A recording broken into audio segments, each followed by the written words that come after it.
Nous allons parler d'assainissement et de la performance des réseaux d'assainissement. Comment on peut rendre tous ces systèmes d'assainissement, qui sont à la fois des réseaux, des stations, des postes de refoulement, plus opérants et de façon à préserver la qualité de l'eau. On va se demander quel financement, quelle méthodologie pour passer finalement de l'intention à l'action. Pour commencer, justement, on va peut-être projeter quelques images et on va vous laisser la parole, Monsieur Placine. Oui, une des missions de l'Agence de l'eau, effectivement, puisque l'Agence de l'eau en Bretagne s'occupe du bassin de la Loire et puis des côtiers bretons et des côtiers vendéens. Les agences de l'eau sont chargées par le gouvernement de rapporter l'état des lieux de la qualité des eaux, superficielles ou souterraines, évidemment au gouvernement, mais surtout à l'Union européenne, dans le cadre de la mise en application de la directive 4 sur l'eau et donc des objectifs que la directive 4 sur l'eau assigne à l'ensemble des États membres de l'Union européenne.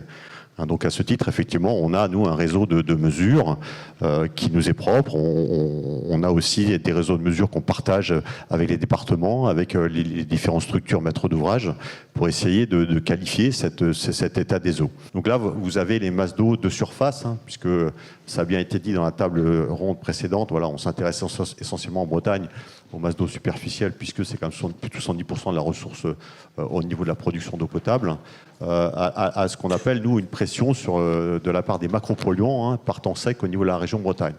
Donc vous avez 3 types de couleurs. Pression peu élevée, c'est le violet ou mauve très clair. Pression moyenne, la couleur intermédiaire, et pression forte, la couleur effectivement très sombre. On penche quand même très fortement vers l'est de la région Bretagne, avec une pression importante donc sur ces macropolluants en temps sec, dans le département de l'Ille-et-Vilaine pour ne pas le citer. Mais voilà, département aussi très peuplé, une activité économique très importante. Et puis il faut le rappeler, 2 fois moins de pluie que dans le Finistère. Vous avez la même carte après qui suit par temps de pluie. Alors, ce qui est intéressant, parce que effectivement, quand il pleut, les nappes en général remontent et on a souvent des infiltrations d'eau parasite dans les réseaux de collecte des eaux usées. C'est normal, ils ne sont pas tous parfaits, ils ne sont pas tous neufs. Et vous voyez là que effectivement la pression évidemment s'augmente. Voilà, ce sont des éléments importants pour nous qui montrent bien que sur plus de la moitié de la superficie de la région Bretagne, on a une pression macropolluante qui est importante et qui participe à la dégradation de la qualité des eaux. La pression macropolluante, c'est essentiellement l'épuration, tout ce qui est effectivement lié aux eaux usées, donc activité, liée à la présence anthropique, mais aussi à l'activité industrielle. Je voulais peut-être donner la parole à Madame Manceau, pour qu'elle décrive la situation qui est en train de s'apaiser, mais qui a été une situation de crise, on va dire, dans le Morbihan. L'hiver 2019-2020, on a eu un hiver très pluvieux. Les nappes étaient hautes, beaucoup de pluie. Donc on a eu énormément de débordements des réseaux d'assainissement, enfin des systèmes d'assainissement. Ça pouvait être des postes, des stations d'épuration. Donc les problèmes qu'on avait déjà connus ont été exacerbés. Et donc, ces problèmes, c'est-à-dire que, comme le disait Monsieur Placine, à la fois on a des réseaux vétustes qui ne sont plus étanches. Donc, quand on est en situation hivernale, forcément, ils vont capter les eaux de nappe. Donc, ils vont être chargés en eau parasite d'infiltration. Si on ajoute de la pluie, aujourd'hui, la problématique qu'on rencontre, c'est qu'on a beau, en tous les cas, sur le territoire d'Acta, on est censé être en réseau séparatif. Donc on distingue bien les eaux pluviales des eaux usées. Ça, c'est sur le papier. Ensuite, quand il pleut, on se rend compte qu'il y a des mauvais raccordements. Donc quand vous ajoutez des eaux parasites de captage de pluie plus d'infiltration en période hivernale, ça déborde. Et quand on envoie des eaux usées non traitées dans les rivières, vous avez des problèmes de bactériologie. Voire aujourd'hui, on a aussi un problème de virus qui attaque les huîtres et qui s'appelle le norovirus. Et donc, vous vous trouvez avec des zones fermées. C'est pour ça qu'il a fallu réagir. Il a fallu réagir. Sébastien Rolland, c'est quoi les grands sujets assainissement en Ille-et-Vilaine ? Alors sur l'Ille-et-Vilaine, la caractéristique, je dirais, c'est que le département est en forme de bassine et n'a quasiment qu'un seul cours d'eau, la Vilaine et ses affluents, et que tous les rejets des stations d'épuration se font de manière globale dans cette rivière. Donc il y a une nécessité d'être performant sur les stations d'épuration, les rejets, et au maximum d'éviter de traiter les eaux de pluie. On a également une pression démographique importante sur le bassin rennais qui fait que le volume globalement augmente. On a dernièrement aussi, on l'a vu avec la crise sanitaire, un impact sur les boues, chose qui n'était pas forcément d'actualité auparavant. Les boues étaient plutôt étendues et aujourd'hui on se retrouve globalement à avoir une nécessité de les incinérer, ce qui a un impact financier important. On a bien sûr l'impact de climat et il reste encore dans certaines communes des réseaux qui sont toujours en unitaire.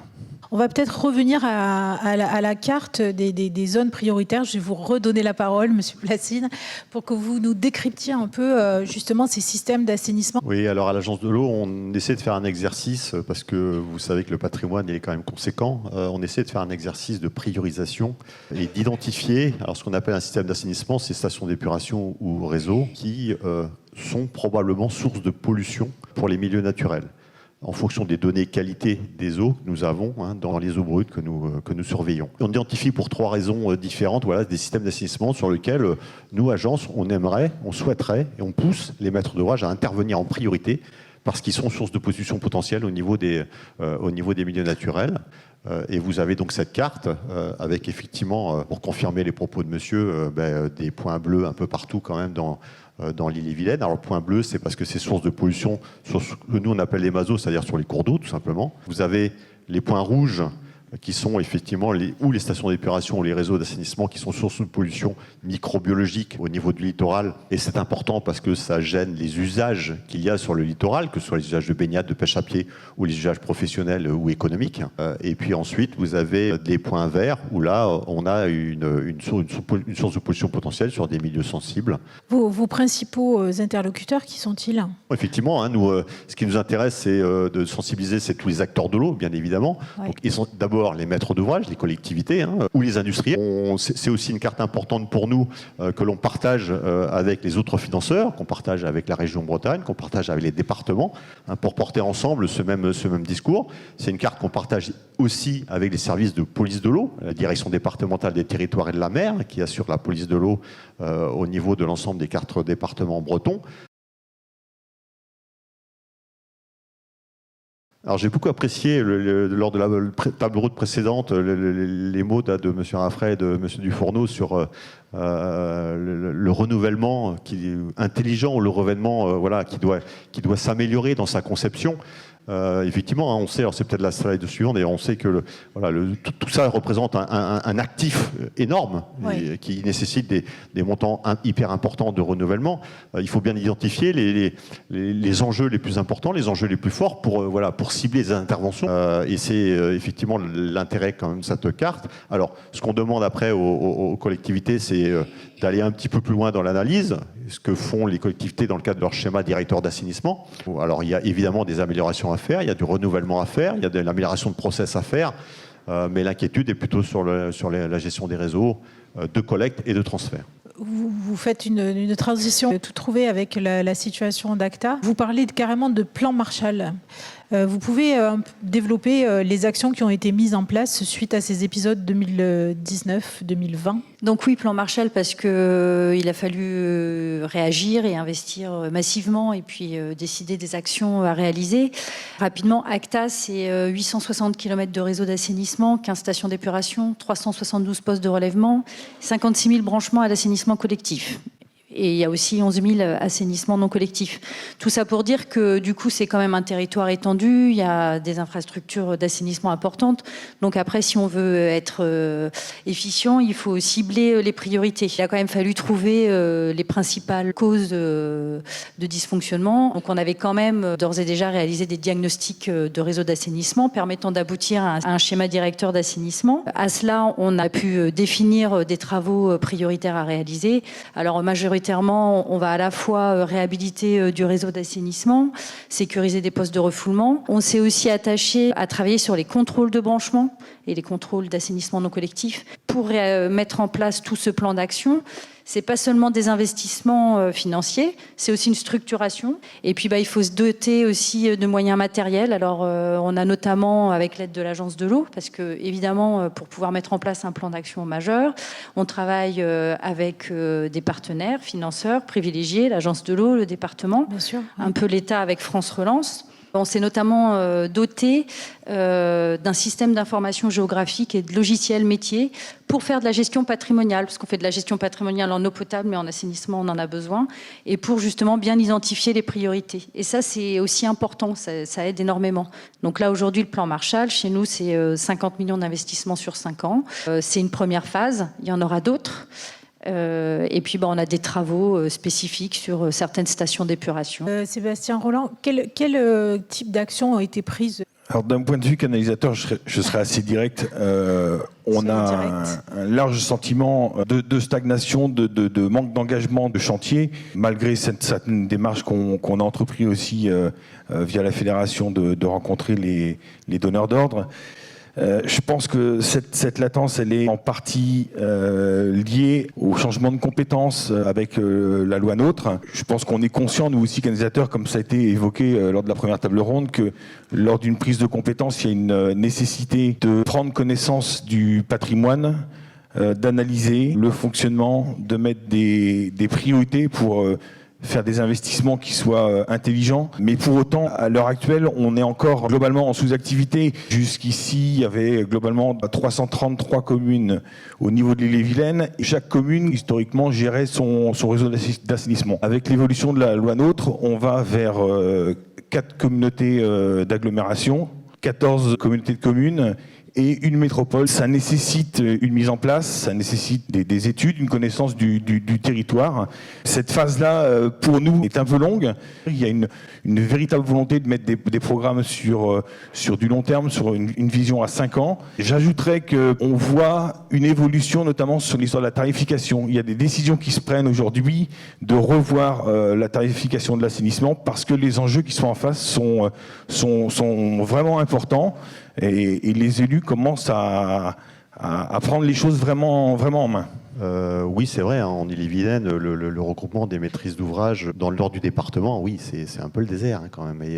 Et on essaie de pousser très très fortement hein, sur le regroupement de ces compétences, parce que même s'il existe des communautés de communes, elles n'ont pas pris parfois la compétence assainissement collectif. Et puis, hélas, le constat, c'est que la loi 3DS ne va pas nous aider, hein, puisqu'il y a un assouplissement, si on peut dire, du transfert de compétences, avec un possible maintien de certaines structures infracommunautaires qui ne va pas nous aider, je pense, à améliorer la situation de la maîtrise d'ouvrage. Et se structurer d'un côté, ça prend du temps, mais c'est une bonne chose. Si la loi 3DS revient en arrière et rentre de la flexibilité, ça risque de créer des situations un peu entre deux. Je veux juste rebondir un petit peu, un petit focus sur les Côtes d'Armor, où il n'y a pas les mêmes problématiques qu'il y a pu y avoir chez vous ou en Ille-et-Vilaine. C'est vrai qu'on commence à voir un petit peu bouger les choses. On commence à voir quelques qui nous annoncent dans leur budget quelques millions d'euros investis sur une année, 2 ans, 3 ans, 5 ans ou 10 ans. Il y a eu beaucoup d'inertie. Les prises de compétences, ils sont pour beaucoup. Il y a eu aussi, je pense, un gros retard aussi. C'est-à-dire qu'aujourd'hui, autant sur l'eau potable, on en a parlé avant, mais il y a eu des choses de lancer. On le voit bien de toute façon, hein, l'eau potable, c'est un réseau, c'est 130 ans. Oui. Aujourd'hui, le VG, c'est de 230 ans. Donc, vous voyez qu'il y a eu une prise 230 ans. Il y a un retard à l'allumage depuis des années, parce qu'il n'y avait pas de problématique particulière. En effet, je pense que ce qui s'est passé chez vous, au niveau de la Bretagne, a fait un peu bouger les choses, même dans les autres départements. Et les préfets, en effet, ont commencé à bouger. Moi, je sais que notamment le fait d'interdire, en effet, toute construction commence à faire bouger les choses, parce qu'en effet, c'est un frein au développement économique.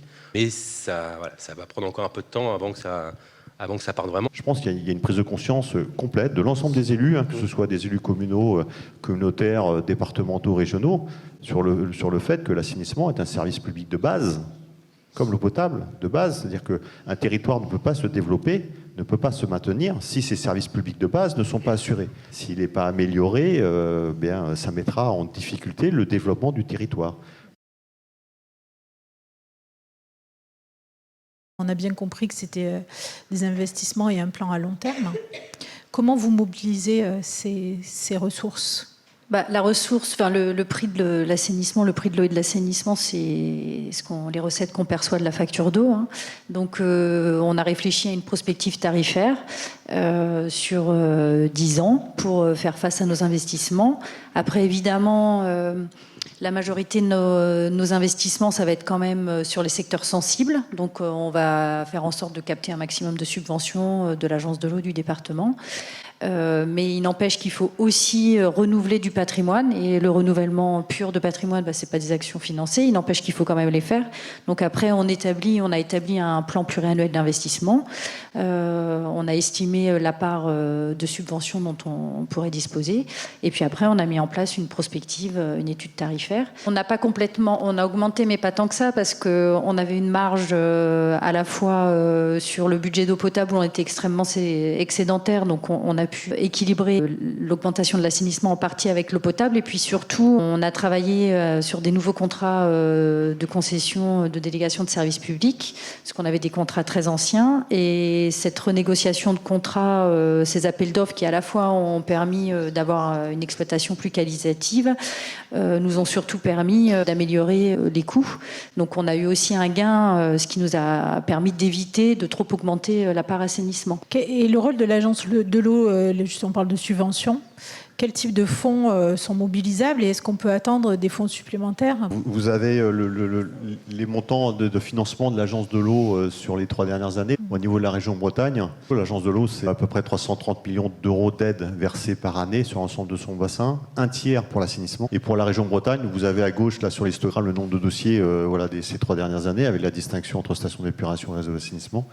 Et puis la répartition des montants département par département. Alors voilà, donc l'agence de l'eau va continuer évidemment à financer l'assainissement avec toujours son optique de réduire la pression sur les milieux.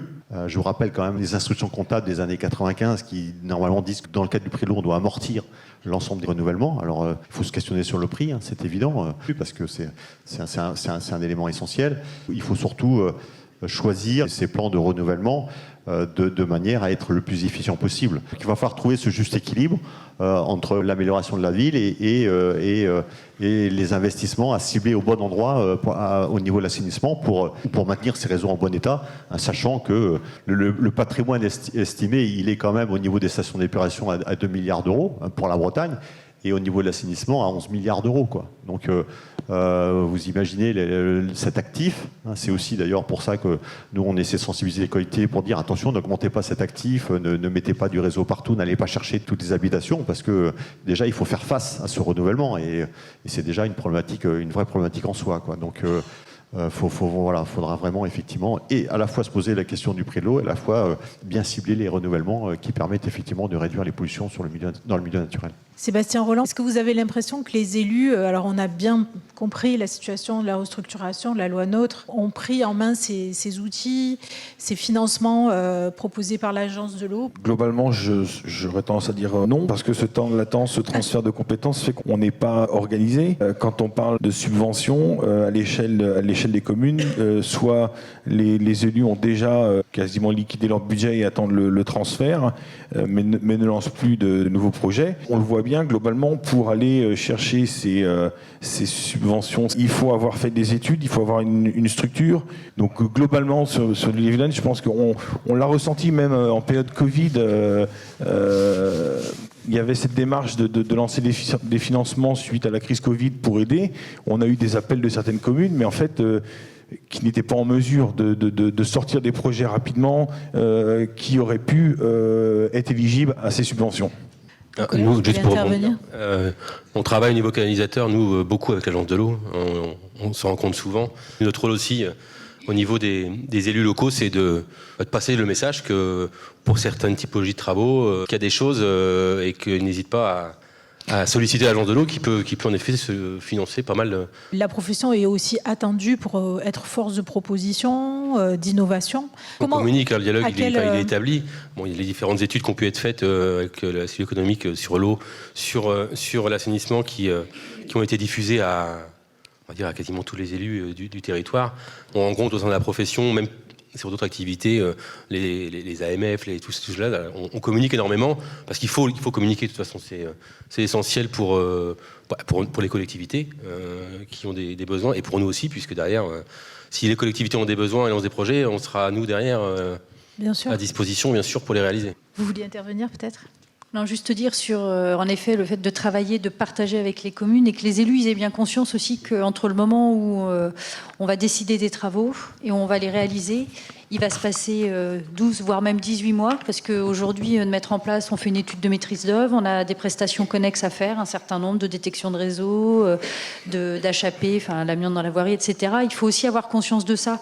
Derrière, il faut vraiment travailler sur un programme pluriannuel, réfléchir, parce que la mise en œuvre, une fois que c'est bien huilé, que c'est mis en place, ça fonctionne. Mais voilà, entre un moment où on décide un projet et où on le voit réalisé, il peut se passer parfois 18 mois. Je pense qu'on a la chance quand même d'être en région Bretagne où la problématique eau est une problématique quand même bien appréhendée par tous les acteurs, par tous les élus, y compris par la population. Tout à l'heure, l'hydrogéologue parlait des besoins en eau pour l'ensemble des activités.